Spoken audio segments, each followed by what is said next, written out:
Oh, dang. Hello, we are now live in the cave in my home in Marion, Illinois. Yeah, I've never been here. You've never Yeah, I've never been here.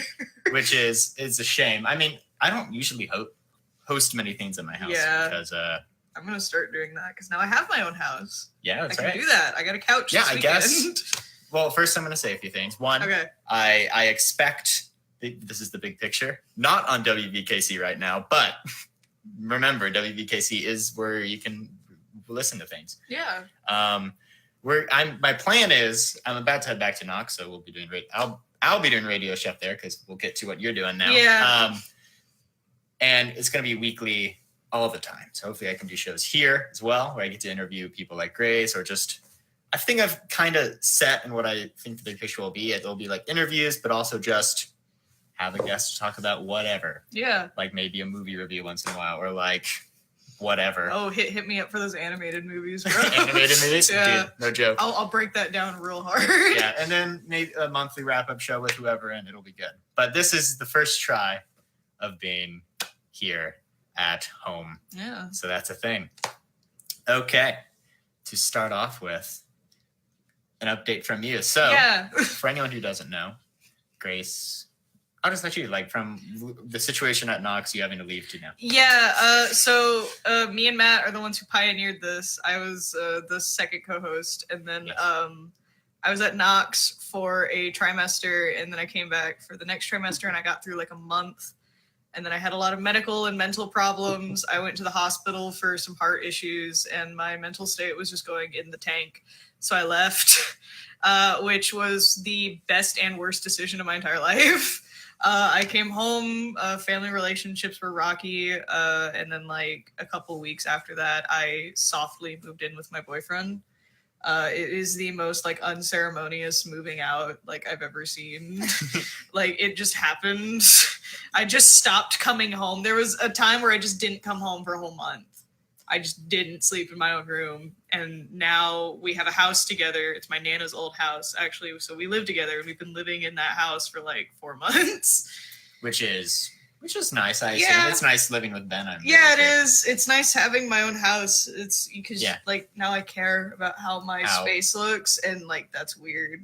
You know, that's really big. Like, of course, you don't get to see my room because it's a real mess, mostly because I'm unpacking and getting ready for Knox. But like, realizing like keeping track of your own stuff, like my car has been consistently cleaner than it's ever been because I've realized like I need to keep my space. Yeah, like I never made my bed, but now every morning I'm like, we got to make the bed. We need to make the bed. We make need it seem nice. Yeah, exactly. We need to put everything in the closet. Just sweep it in there. And you're doing John A. now. Yeah, I'm softly doing John A. Logan. It's not the most ideal thing, but I think I do need to stay closer to home for a while. I think it's better for you in terms of your like heart and mental. And I'm still like softly figuring out what the heck I want to do with my life. I know what I want to do, but what I want to do is like impossible. That's everyone. Like I'm still at Knox, and heck if I know what I'm doing. I know. Like I have an idea, like dream of what I want to do, but that's like impossible without it like a stroke of luck. So what is that dream of yours? Well, really, I want to produce my own content. I just want to make my own content, like not have to work under anybody and like do your own thing. Yeah, just do my own thing and just make money off of it. My ideal right now is that like I want to get my own like TV show pitched to someone and like have that made. I just want to be like a content creator. Like that's it. I mean, that is definitely a hefty goal. Yeah, it is. That's why I said it's kind of impossible. But I think maybe like the good thing, like for me, I've started to realize like me doing improv, me doing this and all these things, like I kind of want to do something where like maybe I talk or write or do something. I mean, there are tons of people who are motivational speakers. Exactly. And I can speak. I know how to talk. Yeah, I know how to talk too. Sometimes, although some people would disagree, I sometimes I mean, you know, miss words. I can't pronounce my G's.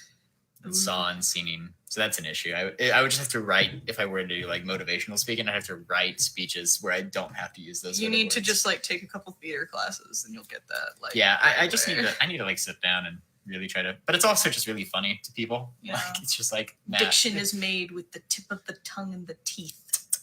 It's the good. It's the, like I say, son, like sauna. Song.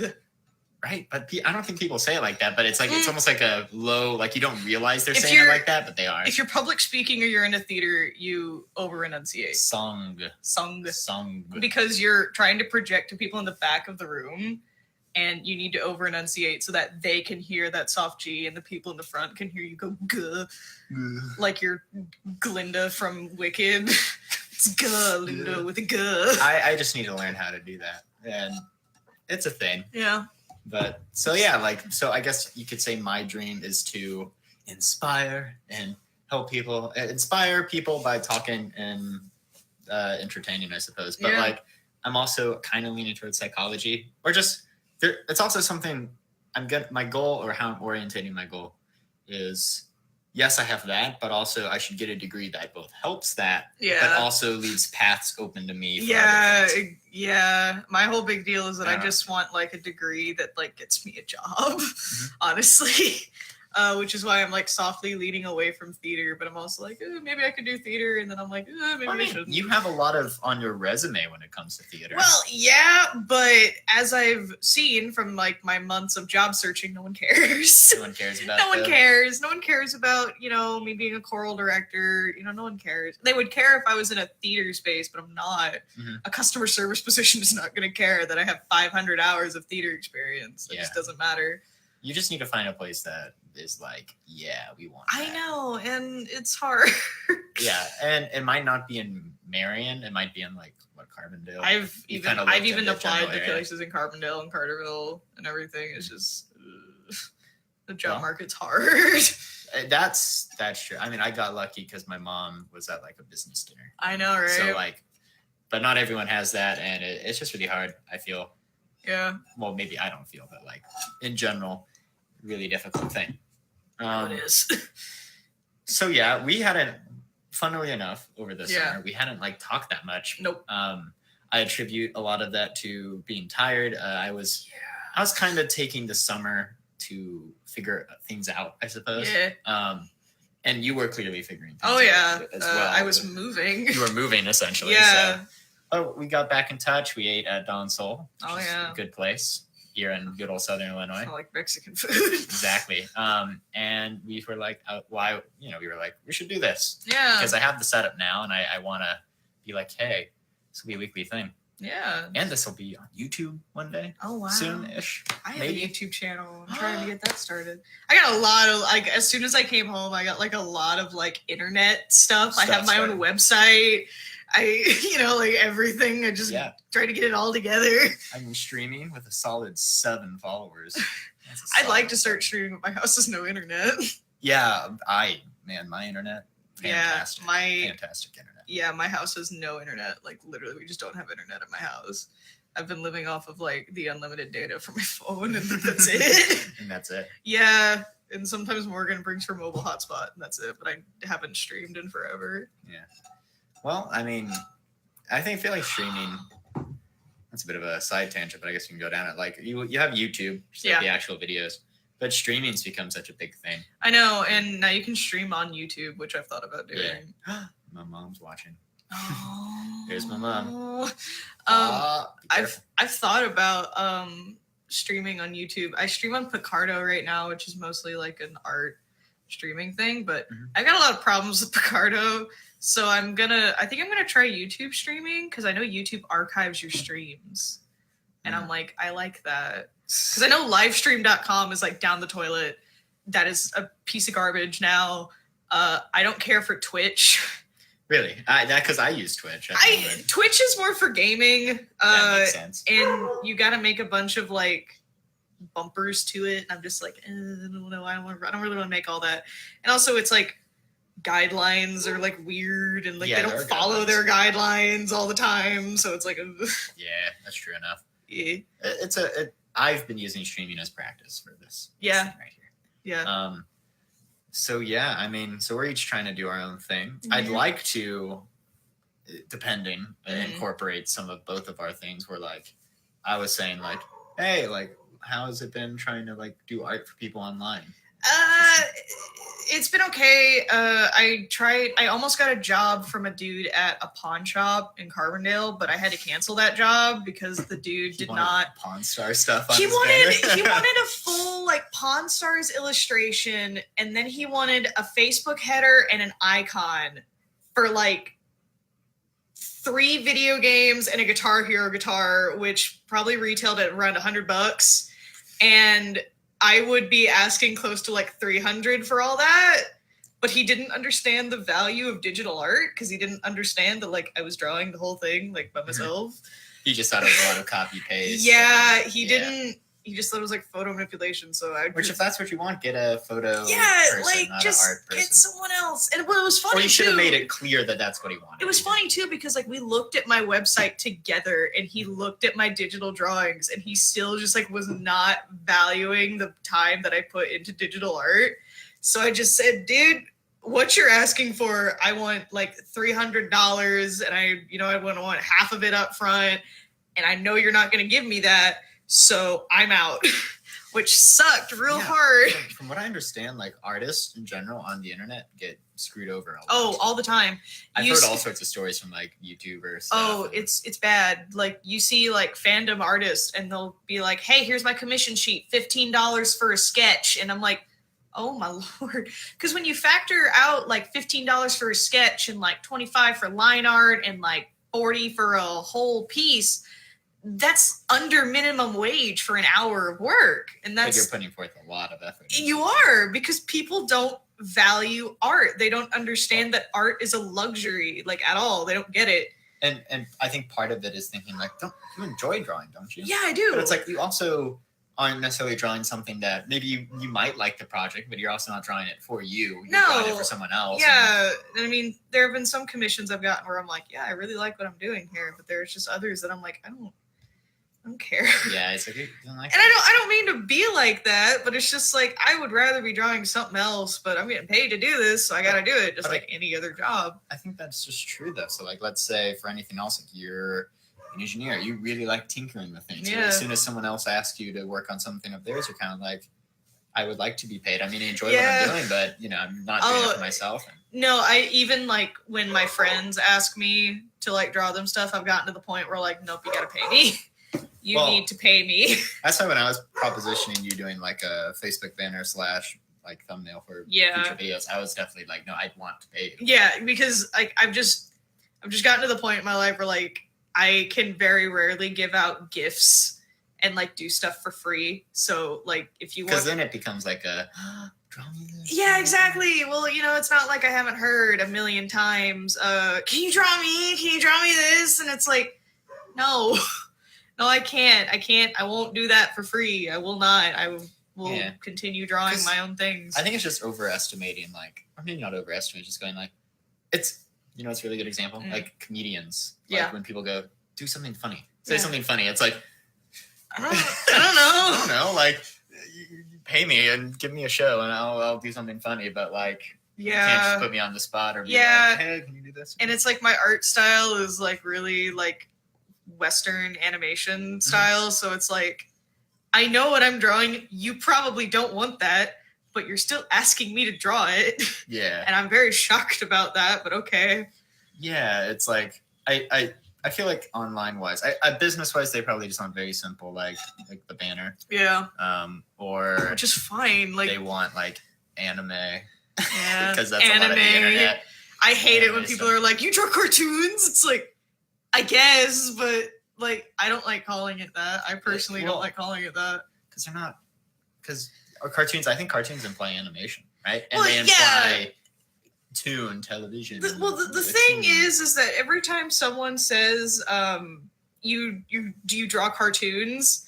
That is just like a social like artist connotation with what you're drawing is bad.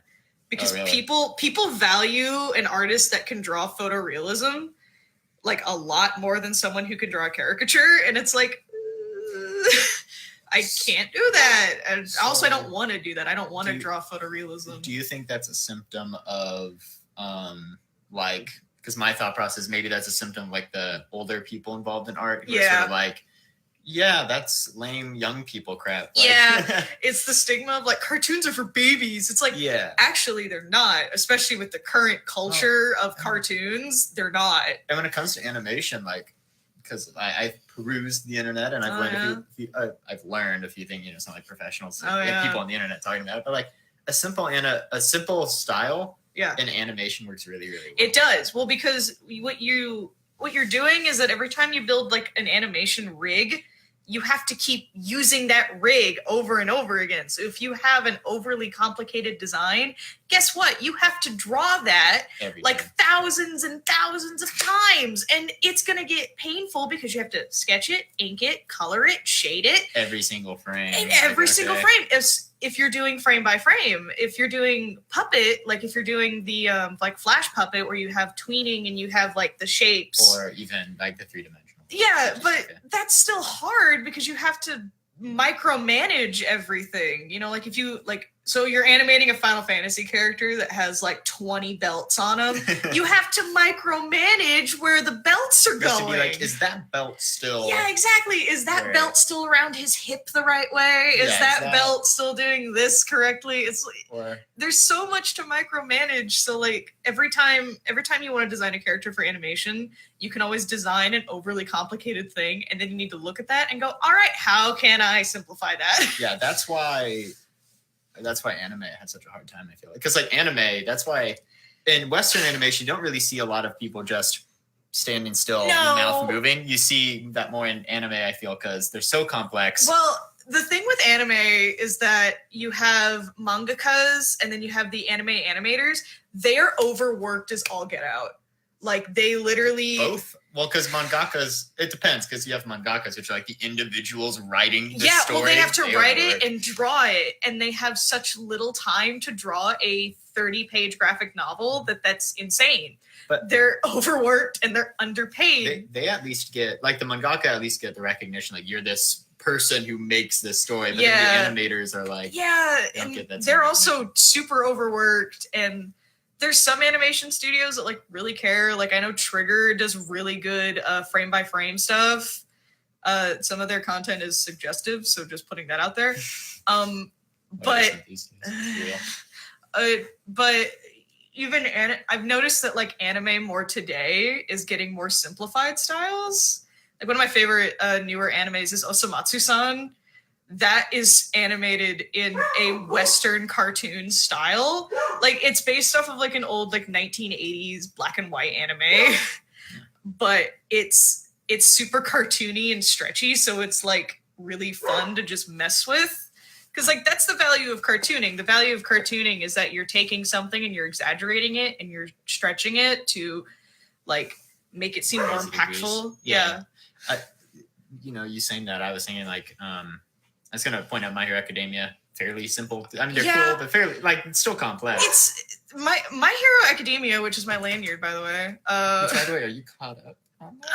Basically, I know bits and bobs about what happens, but if we're talking about like animation wise, My Hero Academia is actually kind of interesting because it's Eastern in like its art style, but its art influences are completely Western. Yeah, because the whole idea of superheroes, like that superheroes were created by a Jewish man in America.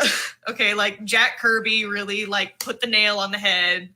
And he's like part of the reason why comic books are like as big as they are right now. Mm-hmm.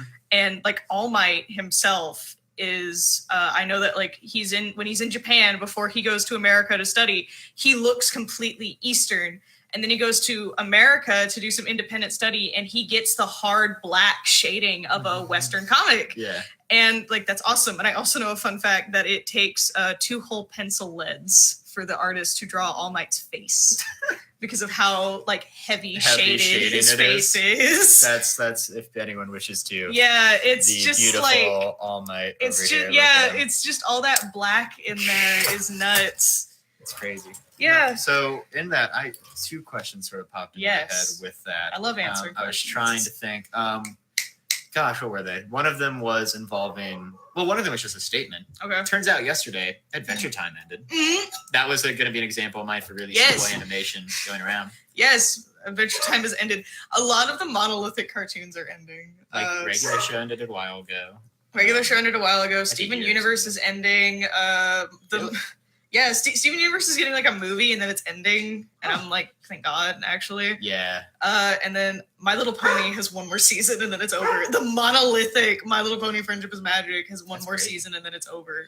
So And then they're going to the next generation, which I think is going to be Yeah. terrible. speaking of Steven Universe, that was another thing I wanted to. This is more of a Yeah. question. So we were Okay. talking about how you have to keep things same frame by frame, but Are Steven you- Universe has this big issue that Okay. I've seen. Steven Universe is notorious for drawing everything off model because they don't really have model sheets. I've seen some really bad examples. It's bad. No, it's really bad because Steven Universe is one of those shows that doesn't have a script. It's scripted by the storyboard. So you have the storyboard drawn out first, and then you have dialogue written for it. I don't think that's the best way to go about writing shows. Personally, I guess it depends. But Steven Universe is so notorious for drawing things off model. It's insane. And I don't know why they do that. There was one Because example. like Peridot went from standing like 3 feet to being like a 1 foot tall gremlin, and that's unacceptable. That is completely unacceptable. And I know in earlier seasons they had model sheets for these characters. So I'm like, what happened? You have different artists drawing the storyboards, which take priority amongst everything else. So they just draw something off model and then they leave it in there. And I'm like, why? Just don't leave it there. Fix it. It's bad, and It's so bad. Steven 'Cause- Universe has a lot of problems. yeah, and that's just the animation. Like, I mean, Yeah, it's that's not even had getting its ups into and the downs. story problems and the problems downs. with Rebecca Sugar as a person.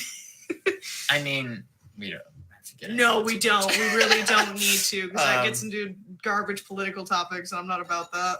And we want to avoid that best as we can. Well, no, I mean, if we ever come to a point where there's like a government professor, heck yeah, I'll talk about. Well, that, yeah, but that's with someone who you knows don't what want me they're getting talking into the ethics of Steven Universe. Yeah, I mean, we did that one time because that one, I forget what we were talking about I that don't- night, but I remember us specifically talking about the whole like threatening thing over what it was, drawing a character. Oh, bigger than it was supposed to be, or- that's actually become more rampant. That's just fandom culture. Fandom culture is disgusting and Yeah. nasty. I remember we specifically talked. Maybe that wasn't in a show. Maybe that was before. I think a it show. was because It is. I told you the story about the girl who got handed cookies with needles in them That's right. because she drew art and someone didn't like it. I mean, you go to any convention as an artist and you'll get disrespected like 50% of the Yeah, time. 'cause- It's because fandoms don't care. It's like, it's just really weird. It's sort of the thing of like, I mean, so I watch a show called Critical Role. It's a I watch D&D Critical show. Role Yeah. sometimes. And they have the little fan art thing in between. Yeah. And like the differences in character, like, so they have like the art, like Critical Role puts out their own art at the Yes. start. Like, Yeah, what the because they characters look hire like. an artist to like draw their portraits for them. Yes. But then like the fan animation is so different. So like there's one example, sort of weird example, and I'm not gonna really state, I guess I will be stating an opinion, won't I? But it's more of a Luke Sherman anyway. I was just talking about Luke Sherman Yeah. hearted this, even though he's not So- watching, but that's fine. You hearted it. That's fine. That's all we need. So some people will draw particular character in the new season, Jester, Yep. as very large or skinny, and it's like this huge, like, you know, like there was one in between where like one frame, because they like show each art like different Yeah. sizes. One is like she's drawn like your stereotypical Taffy, like relatively thin, and the next Uh-huh. one she's like really big, and you're like I mean, because I understand what it is because like, and we've talked about this, like it's inclusivity, so there are Well, people yeah, who want to and feel included. It's and so ambiguous Yeah, most of the time. So 'cause it's like, the only things they show are portraits. Yeah. And she does sport a giant lollipop, so it's sort of like rock on, man. yeah, so it's like, what does it matter? what does it you matter? know? Yeah. So, but it's just something I've noticed where like I Yeah. guess people just, and I'm sure there are at least a couple people with that where like, no, Jester is this. Why Yeah, are you no, drawing there people like are, that? and those people, unless there's like a canon like way to draw her, like back off. And Really, even if there I is think the back only off. canon is like the description face. in the show and like the portrait. Yeah, there. so it's like, what does it matter? I know that when I draw women, I just instinctively make them like large. Mhm. I just instinctively make And them you know what? thicker That, women. that might be the thing too. It's like they really love the show and they instantly draw. it when Yeah, they show. because Which my is why challenge was is drawing a skinny woman. Which is why when I saw that, I didn't go like, why are you drawing her? I just sort of went like, that's an interesting observation I've made. Where like, welcome to interpretation of fan characters and how the death of the author is real. Yeah, the death of the author. What is that? So the death of the author. Like a cool concept. The death of the author is one of my favorite concepts in like creative stuff, because basically what it means is that as soon as you make a creative property and you send it out there, it's no longer yours. Because the internet. Yeah, because the popular culture and everything, like you can't have control over that. Like a lot of people are like, well, that's not what the author intended. And I'm like, well, it doesn't matter what the author intended sometimes. Well, where's that line? Where is it where the author puts something out there? Like, I don't know, what's a good example? Well, it's a lot more candid. Like it's really obvious what the author means in like nonfiction works, but in works of fiction, what they wanted to say doesn't necessarily matter anymore. I mean, to some people it does, but it's the whole like what's canon. But their thing is not law. Like their rules of their world are law, but interpretations. Oh gosh, I'm having problems. Your whole body's I like, know, oh, it's no. like regurgitating. But like concepts and morals, those are no longer yours. Interpretations don't belong to the creator. Like a creator is not allowed. So like say a creator made a webcomic and they had a interpretation for a specific scene in the webcomic, but someone else had a completely different interpretation. They can't go to that other person and go, you're wrong. Yeah, so they can't do that. Let's take the basic example, shipping, essentially, where like the writer might think, oh, this is just a friendly interaction between two friends, showing that they have a bond, but then someone else like, nope, they're together. And even if the creator is like, yeah, these two people are together, the fans are still allowed to be like, no, they're not. So no, they're not. They're not together. But that's where we get into fan outrage. Well, a good example being The Last Jedi, where people were like, shipping wars are dumb. Well, shipping wars are really dumb, but I was talking more like the old Last Jedi, because I think like in what most people know, right? Because I feel like more people watch Star Wars than watch what we watch on a regular basis. Yeah. Like The Last Jedi really tore people apart, where it was like they're like, because there was this writer who went like, this is my interpretation of Luke, boom, and then it was like, no. Like, well, I know that Mark Hamill was really upset with Luke in that movie. Mark Hamill's just kind of gone back and forth, I feel like because a lot of people will shoehorn clips of Mark being like, I hate this. Yeah. But there are also a lot of things of him going like, listen, like it's his work, and like no, like that's his thing, is that Mark was like, hey, I really know this character, like can you just let me do what I need to do? And he said no. Technically the director's allowed to do that. Yeah, like Luke was just a little, I guess, salty, kind of makes it sound like a bad thing on his part, but it was just sort of like he was like, I wanted this, he didn't, and that's law. That's fine. George Lucas said, I don't want this series anymore, so the director has full control. The director could do anything with Star Wars. He could bring Darth Vader back and make him wearing like a tutu with sprinkles on it, and that would be canon. That would just that's how it is now. Then we get back to the whole doesn't belong to the author. Is that canon? And like the eyes of fans. Like some people are like, they can deny it, but it happened in a canon work. You know? So, because a lot of people, like, what was it when the movie first came out? There were like petitions of people who were like, let's make the Last Jedi's not canon. Yeah. Well, because they were mad about Luke, and they were mad about like the purple lady, and they were mad about a bunch of stuff, and it's like, I mean, I definitely have my personal like, this wouldn't this been great if it was like this, but also like I'm not a director. Which you know, it's not to say that my opinion doesn't matter, but that's to say like, you know, what I would want isn't probably what a lot of people would want. And Rian Johnson had his creative vision, and while I personally am kind of like, that's how it is. Well, it's like with so I read comic books all the time. Yeah. Right. And there are some writers who write the characters I really love really, really well. And there are some writers who write them really, really poorly. And those writers get banned from Marvel and DC, but that's besides the point. Like X-Men author. Oh, Chuck Austin. Can't get A's, right? Yeah. Yeah, Chuck Austin. Yeah, he worked on Steven Universe, and now I don't know what he's doing anymore. Wait, what episode did he do? He was a executive producer in the first season of Steven Universe. And I was like, okay, so if Greg turns out to be the devil, I know exactly who did it. Well, okay, just a little side joke. You know the thing he did in X-Men, right? What if there's a thing where like gems don't Gems can get AIDS. That would be hilarious. Oh my lord. They wouldn't do it. But I mean, yeah, there's like I didn't like what Chuck Austin did with Nightcrawler at all. I didn't like that he gave him like this demon dad. But I can't change that. He's a character now. He's been in a movie. The Devil Dead has been in a movie. And you're like, I can't change that. I just have to live with the fact that he's there now, which is fine. I don't have the authority to be like, no, that didn't happen. That's for my own fan works, but I can't stomp on Marvel's doorstep and be like, what you're doing is wrong. But some people do that, man. Well, there's certain occasions where tirading on a creator is okay, and there's some situations where it's not.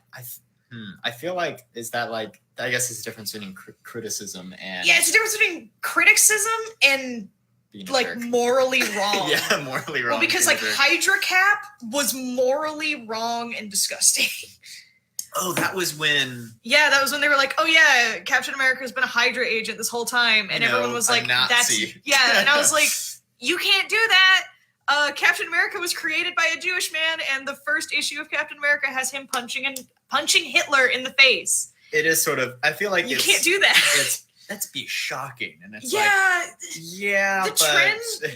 the comic trend of being like every issue is shocking that's died out because the comic book industry was like every issue is now collectible, and it's like, well, now none of them are collectible. You stupids! Like, come on. It has to be. That's very true though, because like, you know, there's all these comics coming out, and part of me goes like, maybe I should be buying them because they'll be collectible one day, but like they probably won't be. Some of them are like, I bought a lot of Nightcrawler comics. I have more than I care to admit. Yeah. Only a couple of them are like worth anything. Like I have the first 30 of a series, like that's kind of worth something. I have the first appearance of Nightcrawler, that's super worth something. I have the first appearance of Kitty Pryde, that's worth something. But I have a lot of comic books that say these grandiose things happen in them, but they're worth like 50 cents on eBay. Yeah, like this is a good question. Like, so you have all those things collected. Yeah. And actually in this room right now, I have a few older games. Like I might have a Nintendo 64 games are probably. I know I have an Atari in my car's trunk. That's awesome. Yeah. So like for me, part of it's like, yeah, they'll be super worth something. Yeah. And the other part of me goes like, am I ever going to actually sell it though? Yeah. Well, or do I want to hold on to it for myself? I usually don't buy things to sell it later. I buy something because I want it. Like my Kitty Pryde first edition, like this issue is the first appearance of Kitty Pryde and the first appearance of the phrase, welcome to the X-Men, hope you survive the experience, which like are both staples of the X-Men series. Nice. I like that. Yeah. I'm never going to sell that thing. Like ever. I'm just never going to sell it. Like I'm going to be like buried with it or something. I have no intention on selling that issue at all because I know I can't find it anywhere else for as cheap as I got it. Yeah. But like I usually don't buy collectibles with the idea to sell them later. I actually got rid of it. What's great is when you get a collectible unintentionally. I know. So I'm into Magic the Gathering, which is a game that involves quite a bit of collecting. Mm-hmm. And I just was at Walmart one day. I think I was buying like shampoo. And I was like, I'll buy myself a pack. Because at the time when Josh and everyone was still here, we were playing a lot of Magic. I'm like, I'll buy a pack. And I bought a pack, and I opened it, and I got like a shiny, like a hologram nickel bolus in the newest set, which is apparently worth like $70. Wow. And I'm like, I remember, because I didn't know at the time, and it was just in my binder, and Josh opens it and goes, you realize how much this is? I'm like, no, I do not. Like, when I was really little, my brother and I collected Pokemon cards, and we collected them when Pokemon started. So I have a lot of first edition Pokemon cards that are worth a lot. And I didn't realize that. I just wanted cards with my Pokemon on it. I was actually looking through some today. I have 4 Charmanders that are written in German. I don't know why, but they're German. And then I have like 2 Japanese cards. This is Hydra agents, man. Yeah, and then I got like a Vulpix, but it's written in Spanish. And I'm like, how did I get this? Those are probably worth. They are, actually. I was looking through them. I'm like, part of me wants to sell them at Fox's, which is a local card store. I love Fox's. I don't. Someone was telling me, and I won't divulge who. Yeah. But they were sort of like, you probably won't get a good price at Fox's. Like, they'll probably try to get you out of money. I'm like, well, I've met, like, Jesse seems nice to me. I don't know. Jesse's okay. I have a lot of conniptions with Jesse, but that's because we play with each other a lot. Like, we're like joking buddies at this point. I like Mr. Fox a lot more. The guy, he's mostly upstairs, right? Yeah. Well, now he is, because they changed up the situations of the store now, and I actually haven't been there in a long time, and I should really go back. When I first visited this summer, I was like, I went upstairs first, and I'm like, there's a lot of like kids here. Yeah, well, okay, and so like the upstairs used to just be like baseball cards and sports stuff, and then downstairs was all the nerd stuff, and then Mr. Fox was like, let's change it, and he did.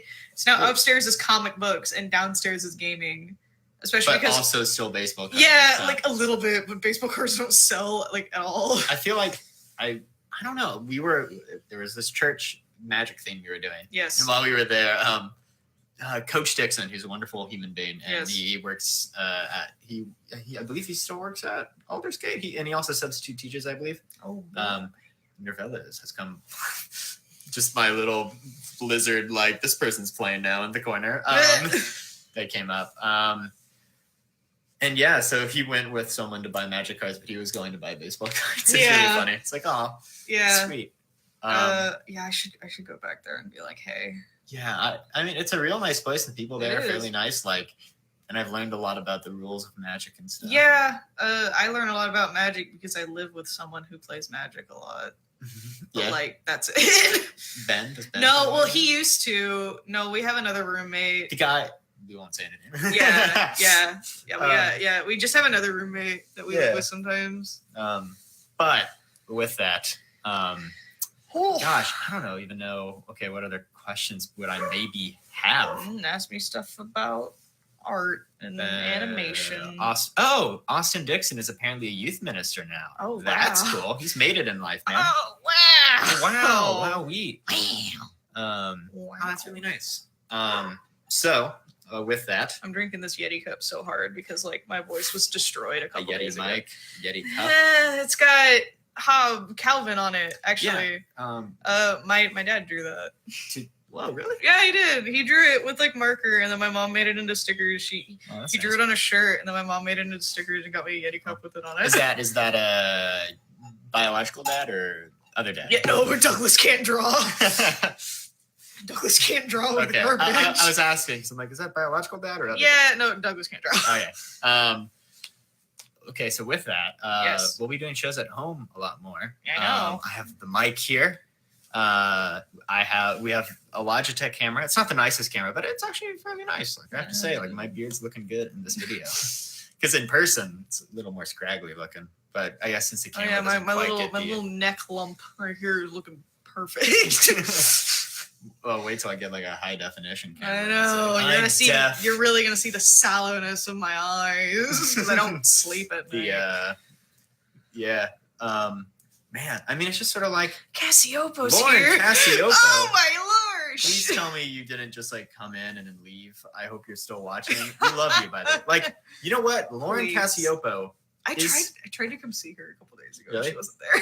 Well, Lauren Cassiopo is maybe the single reason that me and Grace are even better friends than we were before Lauren Cassiopo's class, and B, either of us went to Knox. I know. Well, maybe not you, but me, because the only reason I went to Knox is because of me. You, and now you're not going anymore. Yeah, and I kind of like I think about that sometimes, and I'm like, wow, I feel kind of bad about that. But it's not like I went. Well, I went because you told me about it. It's not like I was going because like, oh yeah, Grace is going there. Yeah, I was going because like, wow, this school actually talked to me and like. Yeah, they actually like spoke seems to you. Fun and I owe you a lot I know. I apologize. My voice sounds like crap. We did a lot of singing on Sunday, and I had to hit the highest note in my range. You're doing theater. Yeah, I'm doing another show. Spam-A-Lot. What's that about? Spam-A-Lot is a musical adaptation of Monty Python's The Holy Grail, but as a musical. And is playing at the Anna Art Center the third weekend of October. And there's a part in one of the songs. It's originally written for a bass, but our director gave it to me. And I was like, hey, I know I can hit those bass notes, but you know what'd be really impressive is if I hit my high soprano notes instead. And he was like, oh my God, yes, do it. Do it. So I have to sing at like a comfortable like high F. And then at the last note, I slide up to a B flat, a high B flat, and it's like killing me. It's the highest note in my range, and that's like a super show-offy soprano note. I sometimes forget that you do like see because you do a lot of singing stuff too. Because I mean, I do. I don't know. Like I guess a lot. You know, it's who are you comparing it to, right? Like, yeah, I'd say you do a lot compared to me. You do a lot of singing stuff. Yeah, well, I do a lot of artsy stuff. Yeah, I draw, I write, I'm in theater, and I sing, and I do music stuff, and that's bizarre. The most artsy thing I do is this. Yeah. I don't really do a whole lot. Honestly, I'm probably gonna go home and draw. I'm gonna go home and draw, or I'm gonna write, and that's it. Enjoy it. Yeah, it's because I was raised to like that stuff. I was just surrounded by art everywhere, so I just liked it. Do you think? So you definitely think art was definitely more based on like your growing up? Yes, I wouldn't be as like into. I mean, I might have been into art as much as I am, but it definitely helped that my dad was an artist. I probably wouldn't be into music as much if my dad wasn't a musician. Like in a band yeah, because he was in a band and he took me around band stuff, so I knew music and I knew instruments and I knew how to put on a show. So like that connection was into music. And then my dad was an artist and my older brother was an artist, so I just followed in their footsteps, and now here I am.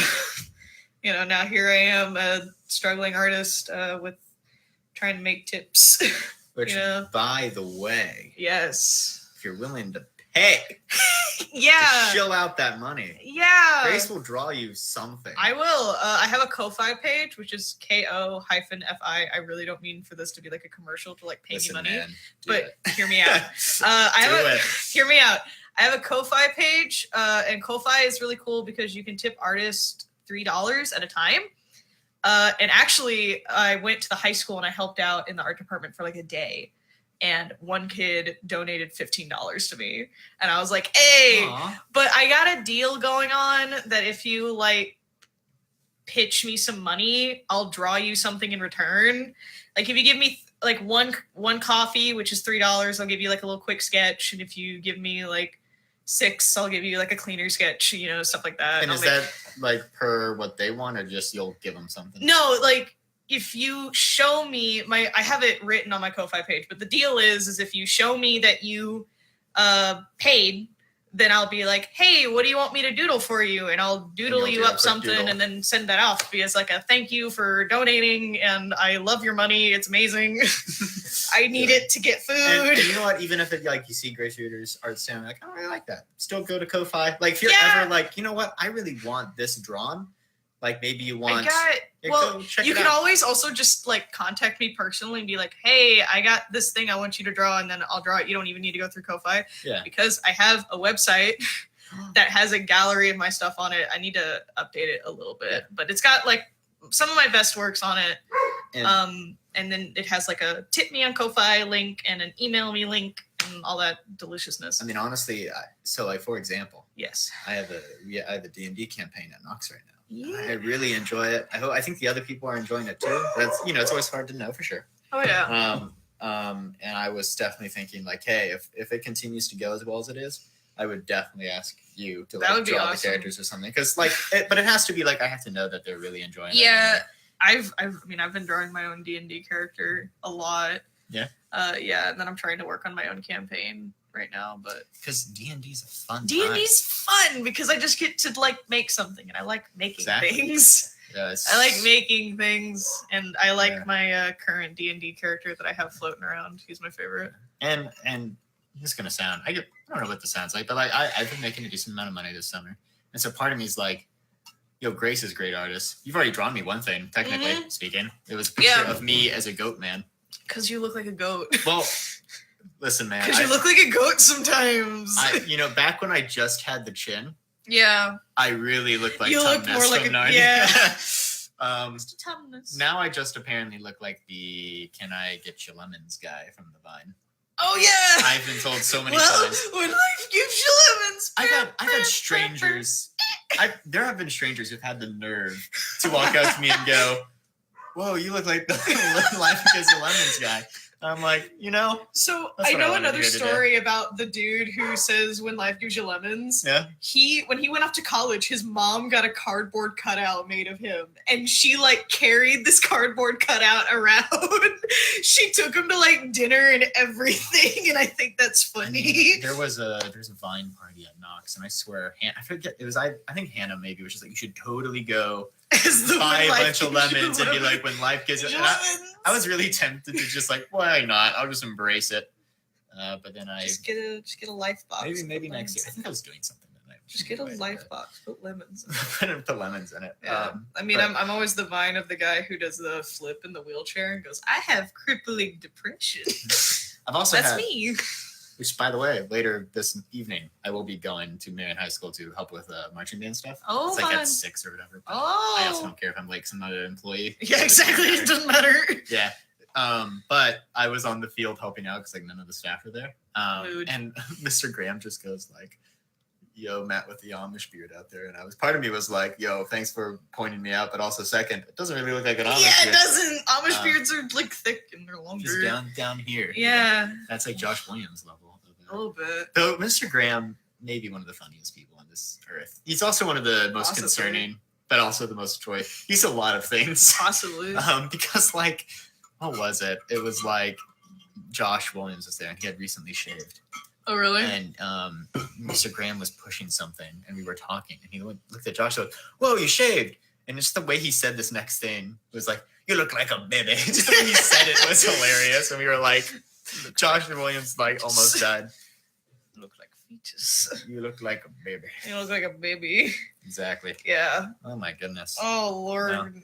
But yeah, I mean, I'm just glad you're doing good, and I look forward to hanging in there. Honestly, I mean, I wouldn't say I'm doing good. I'm hanging in there. Good. Yeah, I'm fine. Doing good. Well, yeah, I'm doing good. Personally, life's pretty good on my end. Yeah. And so my hope is to start like, now that I've sort of figured things out, to really like branch out again. Yeah, I just, if I get steady income, then I'll feel a lot better. Yeah. Because I'm in a good place, like living wise. It's just financial wise. Listen, man, I'm about to shill Grace. Grace doesn't have to do anything. I'm just saying, hey, great people out there. Grace needs a job. She's desperate. I wouldn't say desperate. I'm really not, because I haven't applied to McDonald's yet. I'm not that desperate. That's what I told my mom. Whenever she's like, "You need to get a job," I'm like, "Listen, I'm not working at McDonald's." Mm-hmm. That's like where I draw. That's like the line. Which isn't even saying like, okay, it's not saying like I'm above McDonald's. No, it's not saying that. It's just I'm not going to work at McDonald's. Well, because I know if I work at McDonald's, I'm going to have an anxiety attack first day. Yeah, it's first hour, a big company, that's it. And they don't pay well, and it's just like they don't pay you well. They don't care. And it's also not necessarily saying I'm above it. It's maybe saying just like, I value myself enough to not put myself I personally think that I'm worth more than a McDonald's pay. But it's also not saying that those who work at McDonald's.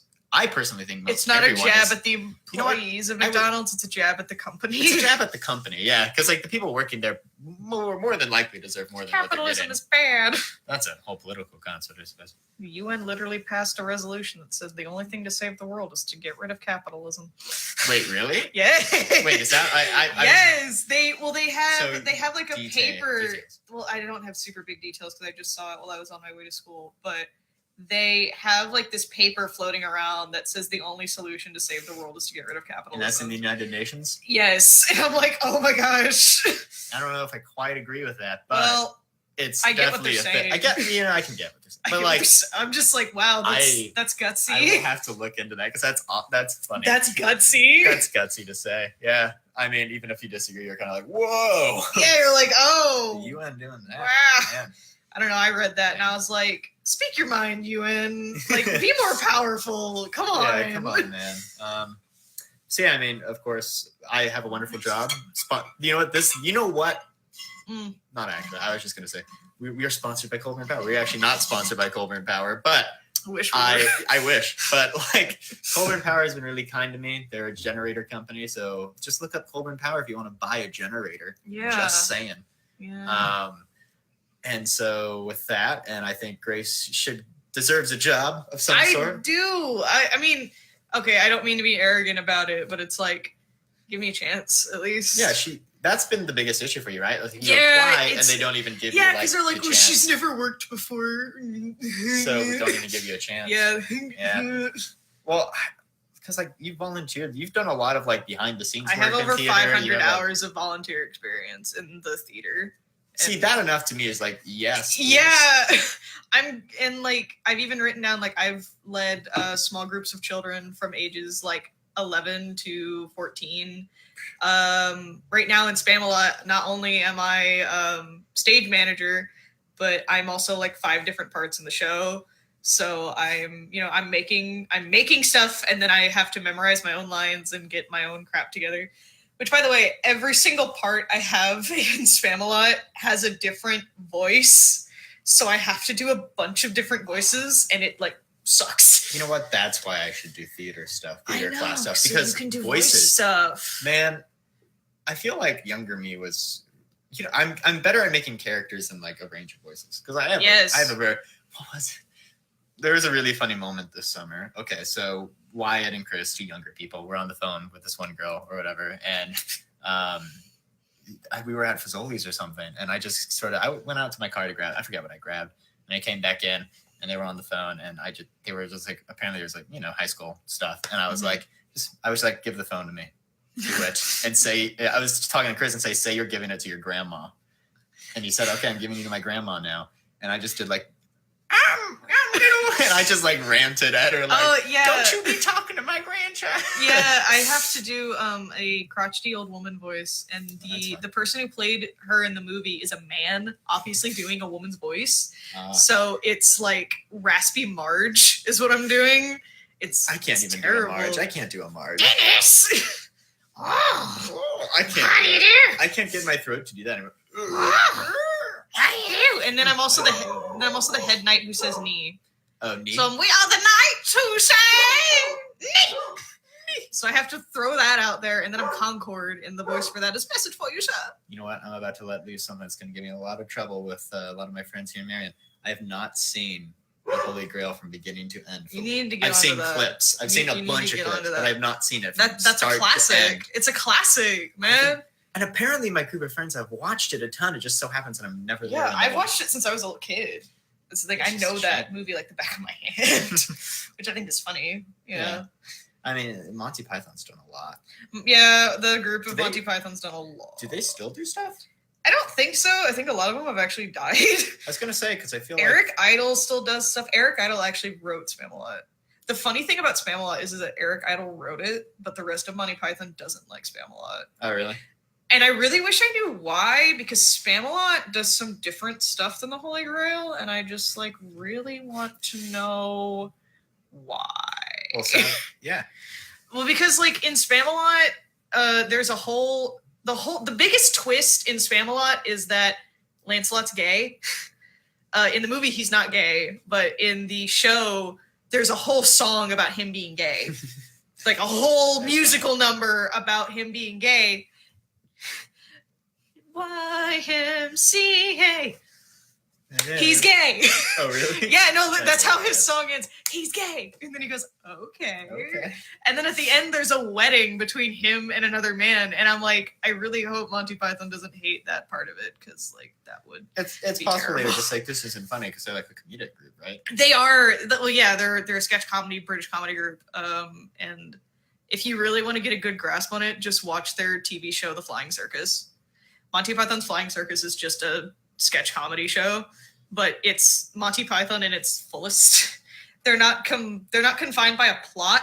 They literally just do whatever they want. And also, Flying Circus is really iconic, and I think if you like want to do comedy stuff, you should always watch it like at least once, so you can say, "Yeah, I've seen Flying Circus." It's Monty Python's Flying Circus. Yeah. As a content creator, I'm constantly taking in like new information, so I have like an arsenal of stuff that I can throw out into my own works. Yeah. I get a lot of that's stuff. gotta be a hard thing. Like Yeah. the whole idea of like nothing's original. Well, I run into that with my D&D campaigns. I feel like I have plot points that are really close to real world. I battle with that a lot. Like when I like create my story and I like hold on to it, I'm like, people have done this like 50 times and they've probably done it better than me. And like, but then I'm like, you know what? I don't care. I don't really care because, like, if you think about all of literature in that sense, for one, literature is really funny. Like, you can say that Dante's Inferno is self-insert fan fiction of the Bible, and that's funny. But it's it's like, hey, like, these great writers got famous writing things that were already made, so, like, why can't I do that too? Yeah, because, like, I guess just like there are only so many. It's like the monomyth or whatever. It's like it's the idea that there's always this. Whenever you have any structure that has a beginning, middle, and end, there really are unlimited ways for you to do like the major points. Yes. But it's all about the minute details and make it. Yeah, exactly. Like your story. Like, okay, so like for my project, it's literally a man versus man conflict. Yeah. And everyone has done a man versus man conflict. Yes. Everyone has done like the same similar structure. It's how I exponentiate on those details that makes it unique and makes it matter. Uh-huh. It's how I write the characters, what I name the characters, what they're doing, who they are, that makes it unique. With art, their design. Yeah. Because while there's a limited amount of like story threads, I suppose, right? That's actually there isn't a limited amount of like appearance design. No, that's actually one of the most important things in character design is something if you really want to make sure that you have a very unique character, make the character all black, like just black them out so you have nothing but their silhouette, and then see if you can still identify that character when placed next to another silhouette. And most major characters you can do that because the whole thing about a character is its silhouette. Like if I gave you the silhouette of Mario, you would automatically know that that's Mario. You would automatically know that that silhouette is Sonic the Hedgehog or something. Yeah. Like that is what makes an iconic design. And if you really want to, and something else for character design is that you always have a basic shape that you work with. Like someone broke it down. Protagonists are usually circles, side characters are squares, and villains are always triangles. Like, look for that. That just made me think of Gravity Falls. Villains are always triangles. Yeah, well, look for that next time you watch an animated film. Look at the fact that the protagonist is usually circles, the side character is usually squares, but really look at the villain as triangles because that one is the most prominent. I'm trying to think. So when you mean circles, like they're soft and they're round. Because for some reason I'm thinking of Moana right now. Yeah, so Moana is very round, you know. She's that's round actually eyes, round, and then Maui isn't Maui kind of Maui is stout. He's like Maui is he's a square. Maui is a very buff Polynesian man, so he's buff and stout. A really good example of a character being triangles, like look at Jafar from Aladdin. His body is literally a triangle down, and like villains are usually made of points anyway, because like points are uncomfortable to look at. Which is probably like a primal thing, like thorns are not fun. Yeah. Sharp teeth are not fun. So you're like, I don't like sharp and you know that someone started that design motif anyway. Yeah. So like villains are usually pointy and they're angular, and then the hero or heroine is much softer. They're softer and they're squishier, you know? Like you hardly ever seen that turned around. But that's like a basic in character design. And what you really want to make sure that when you design a character, that your character has something distinct about them. They have a unique feature that makes them stand out. I feel like I'm really curious about I think I might be on psychologically with why that is. Like the whole like sharp teeth and sharp things are dangerous. Yeah. And so but I'm really curious about why side characters are squares. Like what's the reason? I think that's a cultural thing because not a psychological thing. Because if you look at a lot of side characters, they're the big doofy man. You know what I mean? Like they're doofy and they're frumpy and they're dumb, and so they draw them as like squares. And I think I also thought of it as like if you put a circle and a triangle together, you kind of get a square. Because it's a larger kind of So it's not the main prototype, but it's like somewhere in between. Like a square is kind of soft, but it has those points on the edges of it, you know? So it's just kind of like the middle ground. The side character rule is not really it's not, because like I've created side characters, they're not squares. Yeah. One of them is, but like they're not really squares. It's sort of to sort of round this off, like in video games, isn't there like a particular shape, like especially for platformers you want? Well, for platformers usually include a cartoony character anyway, so you want them to be like really stretchy and stuff. Like look at Crash Bandicoot. Yeah. Crash Bandicoot, his whole body is a mouth, so he has that whole like mouth to his he's the term is squash and stretch. Yeah. When you like take a ball and you just like if you ever watch an animation of a ball bounce and you slow it down, it cascades down and then it squishes against the ground to give it that kind of animation, and then it goes back up and it keeps because it gives the idea of force. It does. It gives the feigned idea that there's gravity and like rules in this world, even though there is no gravity because it's a drawing. So we're close to the hour point. Oh boy. So I'm gonna ask you. Yeah. What I've asked every person I've interviewed. I think every person. I don't want to say that for sure. And then there's one more thing I want to show off. But so the question I always ask is, if you could say anything to future you, people who watch this, like future you looking back, or just any old person watching, what would you say? It's a big question. I don't know. Maybe stop running away. Like, just like be grounded for once. Like, just stay where you are. You're doing okay. What you're doing is not for naught. And it doesn't matter if nothing ever comes of it. The fact that it made you happy and it made an impact on the people around you is what matters. Stuff like that, because that's what I've been tangling with. You know? Yeah. That's really good. Now fake there's deep. Pause. Fake deep. Now, real quick, you know what Kai said for that? What? He said, "Don't procrastinate. That can wait till tomorrow." Yeah. That's what he said. I'm like, I know, okay. right? So last thing I want to show off, if you will stand up real quick. Oh, so the chairs we've been sitting in this whole time are my improv chairs. I bought these. Yeah, I'm these still metal shocked chairs. that you bought those. Well, and so to end this show, this is maybe a little dangerous. I'm going to show off a trick of mine. Oh, no. I do it for the I don't want to be responsible for this. Well, you're not. It's me being responsible for this. And but now I'm a witness. You've made me involved. let me put this off thing next to me if I do buy. Yeah, I was like, now you've made me involved. Well, you're not involved. Not my mom's like the only one watching too, so I'm just doing this. Oh, there's a fan. You should turn off that fan. Otherwise, I'll hurt myself. Oh, man. You know? Yeah. But yeah, no, this is actually pretty gosh darn safe. This is really safe. Well, because it's really sturdy. The only thing about this is they're newer ones, so they aren't quite as like old and rugged. Yeah. So yeah, I'm standing on two chairs stacked up. Hands, nice. Shoulders, knees, and toes, knees, and toes. That's the thing I did. Wow. Amazing. There you go. That's the show. That's it. You should do that at parties. Yeah, I could do that. You know, if this doesn't work out. I mean, hey, you know. That's it. Bye. Bye. Yes, and